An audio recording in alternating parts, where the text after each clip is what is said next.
engine. This is the cylinder to assemble the engine.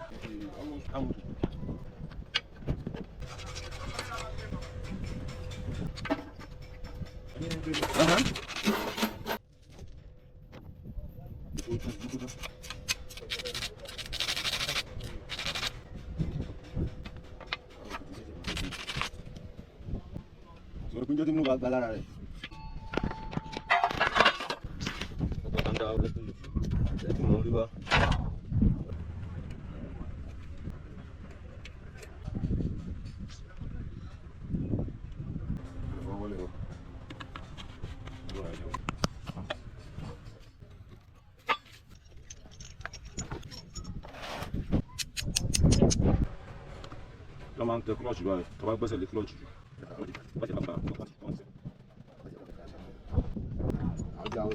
Vous avez quelque chose en City.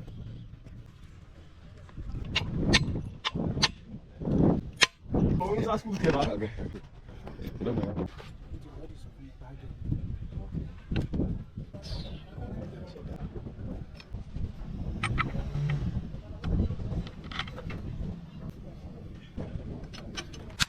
Ça, on va regarder qui n'a pas le début.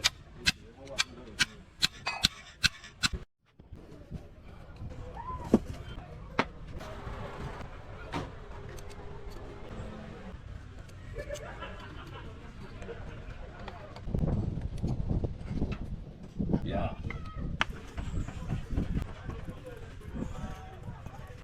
On est moins 45 fois. C'était bon, les candidats.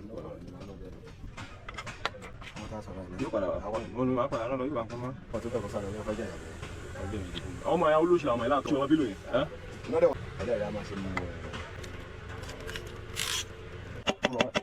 kọlọba.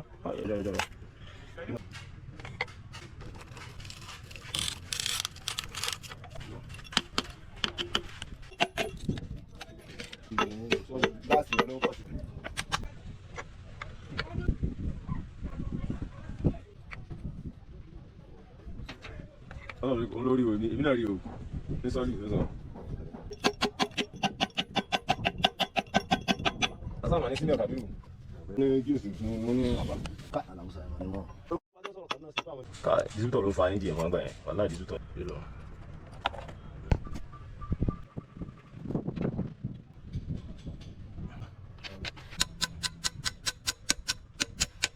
ẹ ká sọ.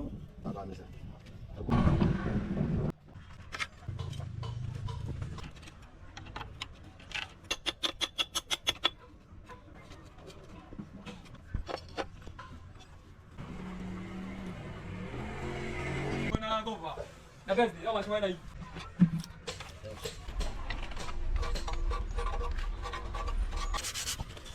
Wow.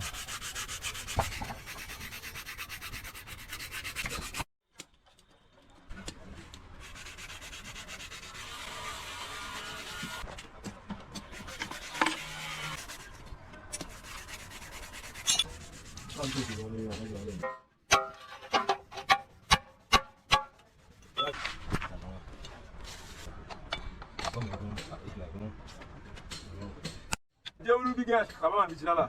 Cuma si orang pompa dalil ni nak. Pompa dalil ni. Boleh mana? Drive. Kalau dah ni masih punya. Betul betul lah. Oh, betul lah.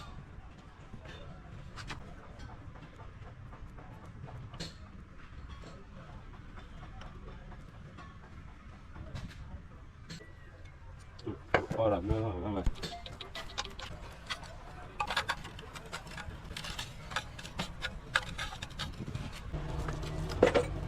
Itu dah kamu.